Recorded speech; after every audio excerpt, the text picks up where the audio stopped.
Item 6, aujourd'hui nous allons parler de l'impact immédiat d'un viol ou d'une agression sexuelle.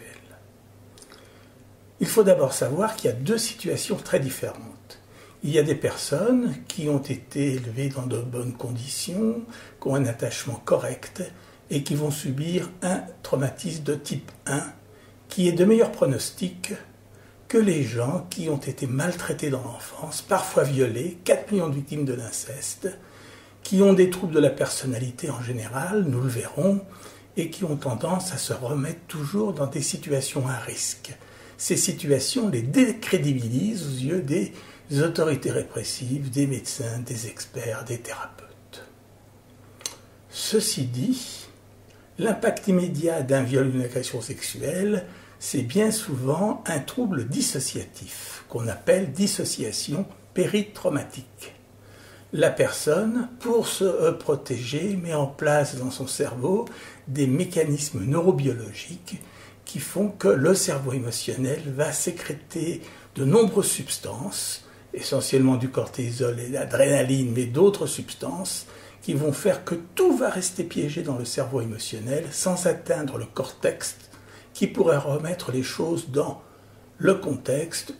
La symptomatologie habituelle d'une dissociation péritraumatique, c'est une déréalisation. La personne a l'impression que ce n'est pas réel ce qu'elle vit, parfois une dépersonnalisation, et on entend souvent les victimes de viol ou d'agressions sexuelles vous dire « j'avais l'impression que ce n'était pas à moi que ça arrivait, j'étais spectateur au-dessus de la scène qui se déroulait ». Au pire, elle va se trouver comme les lapins, un lapin dans les phares de l'automobile, totalement paralysée. Exceptionnellement, très exceptionnellement, elle ne va pas avoir des souvenirs. Mais bien sûr, ces souvenirs seront fragmentés. Ce qui va poser des problèmes d'ailleurs lors de l'interrogatoire.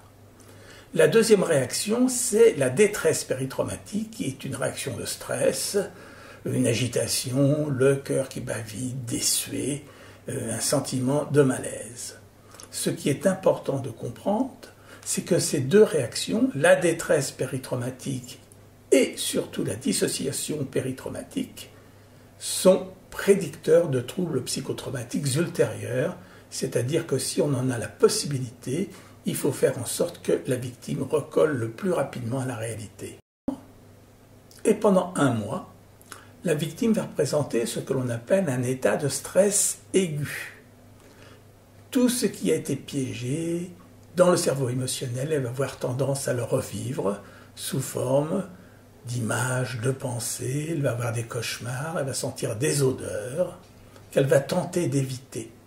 Cette réaction devrait s'atténuer, mais si elle ne s'atténue pas, au bout d'1 mois, on tombe dans le stress, on tombe dans le trouble de stress post-traumatique. Maintenant, depuis le DSM-5, pendant 1 mois, état de stress aigu, au-delà d'1 mois, trouble de stress post-traumatique.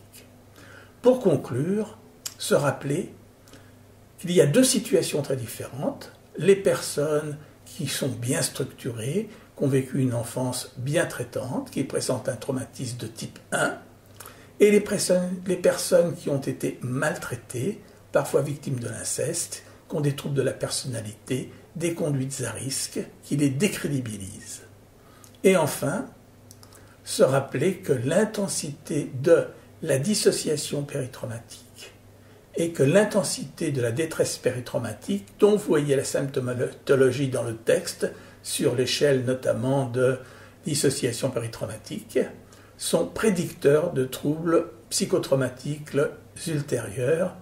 Je vous remercie.